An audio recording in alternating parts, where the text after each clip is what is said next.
இந்த பொண்ணு என்ன பண்ணியிருப்பா? இவ ஒழுங்கா ட்ரெஸ் பண்ணியிருந்தா அவன் ஏன் பேச போறான்? இவ ரொம்ப சிரிச்சு சிரிச்சு பேசியிருப்பா, அதனால தான் அவன் வந்து பாவம் ஏமாந்துட்டான்.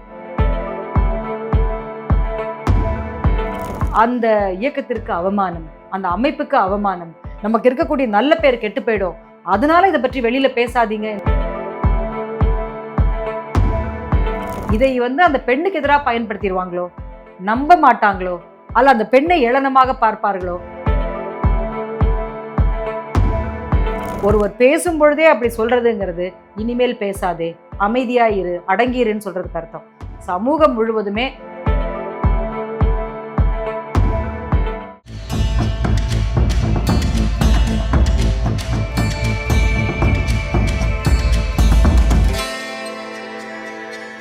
குறிப்பா பெண்கள் தங்கள் உரிமைகளை பற்றி பேசும்பொழுது செக்ஷுவல் வயலன்ஸ், செக்ஷுவல் அபியூஸ் இதுக்கு எதிராக பேசும்போது அந்த எதிர்ப்பு என்பது மிக கடுமையானதா வருது.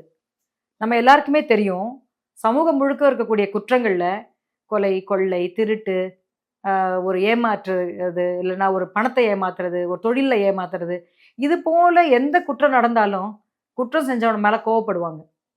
ஆனால் நீங்கள் ஒரு பாலியல் ரீதியான குற்றம் இருந்துச்சுன்னா, இப்போ சமீப காலம் வரைக்கும், இப்பயும் கூட இருக்கு, ஆனால் முன்னாடி ரொம்ப அதிகமாக இருந்தது.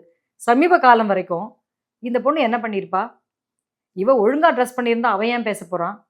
இவ ரொம்ப சிரிச்சு சிரிச்சு பேசியிருப்பா, அதனால தான் அவன் வந்து பாவம் ஏமாந்துட்டான். இவங்கெல்லாம் ஆசை காட்டி அந்த பையனை வந்து அன்பு காமிச்ச உடனேயே, இல்லை அந்த பையன் ஒரு அத்துமீறான்னு சொல்லி அவனை வந்து பண்றது எவ்வளோ தப்பு.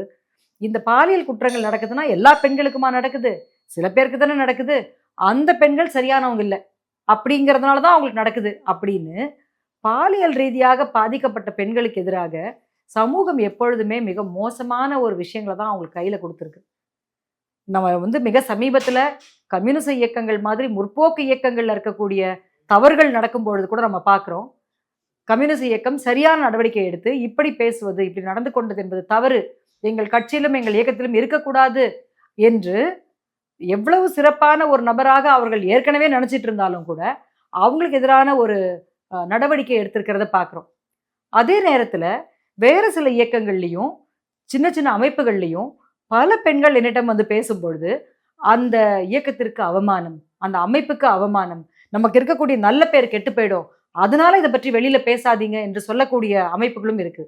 இன்னும் குறிப்பா பெண்களுடைய முன்னேற்றத்திற்காக வேலை செய்யக்கூடிய என்ஜிஓ போன்ற அமைப்புகள்ல பல நேரங்கள்ல பல தருணங்களை இதை பற்றி பார்க்கிறோம். அப்படி இருக்கும்போது என்ன அர்த்தம்னா, ஒரு அமைப்பு, ஒரு இயக்கம், ஒரு ஆஃபீஸ், இதை வந்து நம்ம இயக்கமாக கூட பார்க்க வேண்டியதில்லை. கவர்மெண்ட் ஆஃபீஸஸ்ல நிறைய அதிகாரிகள் வந்து இதற்கான ஒரு பாலியல் ரீதியான புகார்களுக்கான கமிட்டி அமைக்கும் போது சொல்லுவாங்க, நம்ம ஆஃபீஸில் இதெல்லாம் ஒன்றுமே இல்லைங்க, உங்களுக்கு எந்த வேலையும் இருக்காது. அப்படின்னா என்ன அர்த்தம்னு சொன்னால், அந்த அலுவலகத்தில் அப்படி ஒரு பிரச்சனை இருக்கும் என்று நினைப்பதே அவர்களுக்கு அவமானத்துக்குரியதாக இருக்குது. ரெண்டாவது, அது வந்து ஒரு அப்படி நடக்காத ஒரு இடம் என்று போலியாக கற்பனையாக இவர்களே செய்து கொண்டு அதுக்கு ஒரு சர்டிஃபிகேட்டும் அவங்களே கொடுத்துக்கிறாங்க, இதுதான் இந்த இடம் சிறப்பான இடம்னு. ஆனால் இதை பற்றி பேசலாம், நீங்கள் பேசுபவர்களை நாங்கள் தவறாக எடுக்க மாட்டோம், அந்த பிரச்சனை என்னன்னு தான் பார்ப்போம் அப்படின்னு பேசுவதற்கு நாம் எங்கெல்லாம் உற்சாகப்படுத்துகிறோமோ அங்கே தான் அந்த பிரச்சனையே வரும்.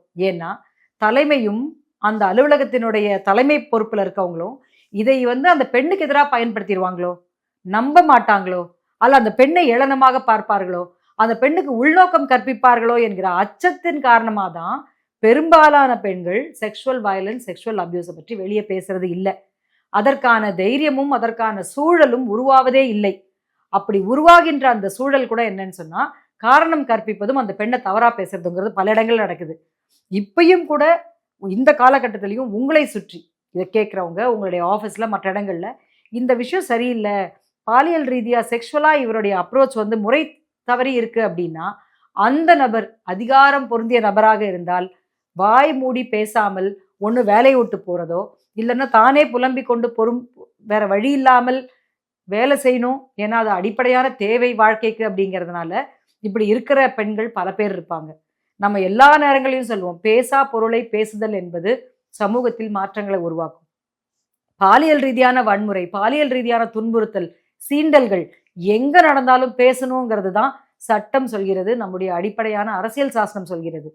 பேசுபவர்களை குறை சொல்வது என்பது ஏற்கனவே இருக்கக்கூடிய அதிகாரத்தை, ஏற்கனவே இருக்கக்கூடிய அமைப்புகளை, ஏற்கனவே இருக்கக்கூடிய சமன்பாடுகளை அதை அப்படியே காப்பாத்துறதுக்கான வழிதானே தவிர, யாராச்சும் ஒருத்தவங்க குறிப்பா பொய்யான கம்ப்ளைண்ட் குடுக்குறாங்கன்னா, அந்த குறிப்பிட்ட கம்ப்ளைண்ட் பொய் என்று நிரூபிப்பதற்கு வாய்ப்பு கொடுத்து அதற்கான நடைமுறையை பண்ணணும்.